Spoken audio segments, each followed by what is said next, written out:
इनेलो प्रदेश अध्यक्ष नफे सिंह राठी के बेटे जितेंद्र राठी ने पुलिस के खिलाफ कोर्ट में जाने की चेतावनी दी है।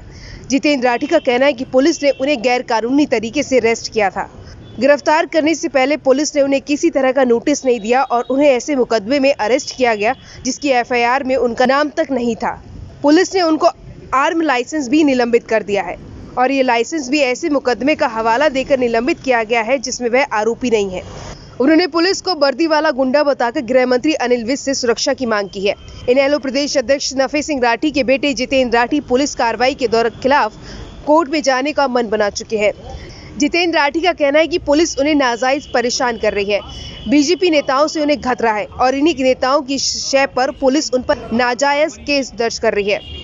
जितेंद्र राठी का कहना है कि पिछले दिनों उन्हें एक विवादित जमीन पर फर्जी कागजात दिखाकर बिजली मीटर लगाने के मामले में पुलिस ने गिरफ्तार कर जेल भेज दिया था, जबकि यह जमीन उनकी मां और ताई के नाम पर है। कोर्ट ने इस जमीन का फैसला भी उनके हक में दे रखा है। इसके बावजूद भी पुलिस उन्हें गिरफ्तार किया। हालांकि जितेंद्र राठी का यह भी कहना है कि उन्होंने कभी भी बिजली मीटर लगवाने के लिए आवेदन नहीं किया। जितेंद्र राठी का कहना है कि बहादुरगढ़ के पूर्व विधायक नरेश कौशिक और बीजेपी नेता करमवीर राठी समेत कई अन्य लोग अपनी पहुंच का गलत फायदा उठा रहे हैं। उन्हें इन नेताओं से खतरा है। इतना ही नहीं, जितेंद्र राठी का कहना है कि ये नेता उनकी जमीन पर कब्जा करने का प्रयास कर रहे हैं। ऐसे में जितेंद्र राठी ने अपने परिवार की सुरक्षा के लिए गृह मंत्री अनिल विज से गुहार लगाई है। इतना ही नहीं, षड्यंत्र के खिलाफ गलत मुकदमे दर्ज करने वाले पुलिस कर्मचारियों के खिलाफ भी न्यायालय का दरवाजा खटखटाने की चेतावनी दी। मेरे ऊपर मुकदमा दर्ज नहीं था, मेरी मदर के नाम पे वो मुकदमा दर्ज था। जिस समय मुझे अरेस्ट किया गया उसमें ना तो सेक्शन 120 भी लगाया गया था और ना ही सेक्शन 41 का मुझे नोटिस दिया गया था। मुझे झूठ बोलकर मेरे घर से उठाया गया है और झूठे मुकदमे मुझे फंसाया गया है। जिस प्लॉट की और मीटर की बात कर रहे हैं वो प्लॉट सन 98 से हमारा है और उसका केस लोअर कोर्ट से हम जीत भी चुके हैं। सेशन कोर्ट में वो केस पेंडिंग है और मुझे यकीन है माननीय न्यायालय पे, जैसे आज तक हमें न्याय मिलता आया है, आगे में भी न्याय मिलेगा और वो केस का फैसला हमारे हक में आएगा। जो मेरे ऊपर आरोप लगाए गए हैं झूठे केस में जिसमें मुझे फंसाया गया है, मैं आपको बता दूं कि ये उस प्लॉट की ओरिजिनल रजिस्ट्री है और इसके मालिक हम सन 98 से हैं।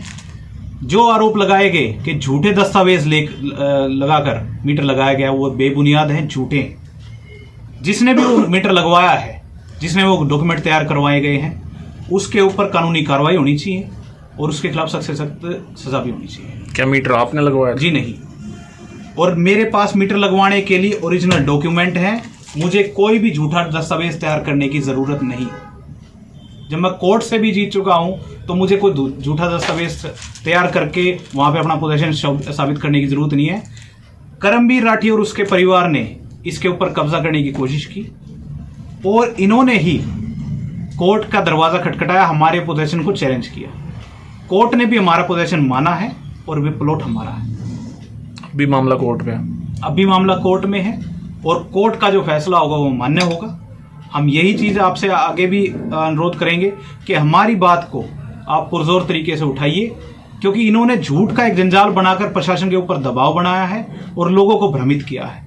इस प्लॉट में ये अपना पूरा हिस्सा बेच चुके हैं इस जमीन में और ये हमारी जमीन में तब घुसने लगे हैं जब ये बीजेपी में शामिल हुए हैं। इसमें बीजेपी के पूर्व विधायक की भी इनको शय है और यही लोग हमारे ऊपर झूठे मुकदमे दर्ज करवा रहे हैं। प्लॉट पर कब्जा करना कौन कौन जाता था?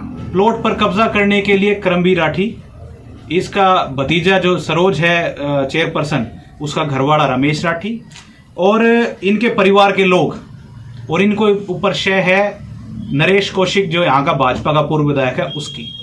नहीं यकीन हो तो इनके फोन रिकॉर्ड CDR मंगवाइए, आपके सामने दूध का दूध और पानी का पानी हो जाएगा। आपका कहना है कि आपको नोटिस नहीं दिया गया था? जी नहीं, पहले अरेस्ट ना तो जिस समय मुझे अरेस्ट किया गया है उस समय 41 का नोटिस दिया गया है जिसमें कि बुलाया जाता है कि भी आप शामिल तफ्तीश हो जाइए। और ये जो दरखास्त है, मैं आपको बता दूं, ये दरखास्त भी पिछले साल फरवरी की है जिसके ऊपर मुकदमा दर्ज किया गया था मेरी मदर के खिलाफ।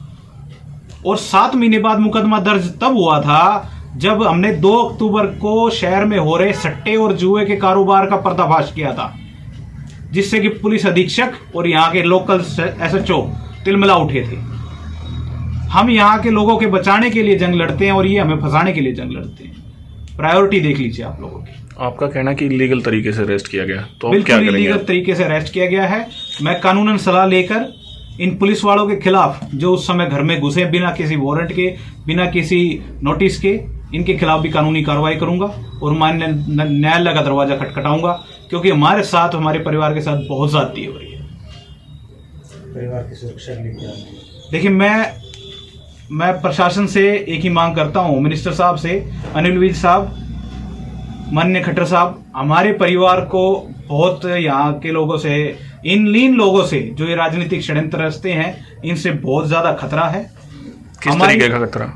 जान माल का। जब ये झूठा मुकदमा लगा के हमें जेल में डलवा सकते हैं जिसमें कोई सबूत नहीं है, तो हमारे ऊपर तो ये गोलियां चलवा सकते हैं। हमारे हथियार के लाइसेंस भी निलंबित करवा दिए इन्होंने, और एसपी साहब तो ऐसे पीछे लगे हुए जैसे हमारे ऊपर मकोका लगा दी हो। कोई गुनाह तो हो हमारा, हमारे हथियार तक जमा करवा लिए गए हैं, हमारी सुरक्षा की इंतजाम कौन करेगा? मैं माननीय प्रशासन से, खट्टर साहब से, अनिल विज साहब से गुजारिश करता हूं कि हमारी परिवार की सुरक्षा के लिए आप कठोर कदम उठाइए और इन वर्दी पहने वाले गुंडों से हमें बचाइए। मैं आपसे यही मांग करता हूं।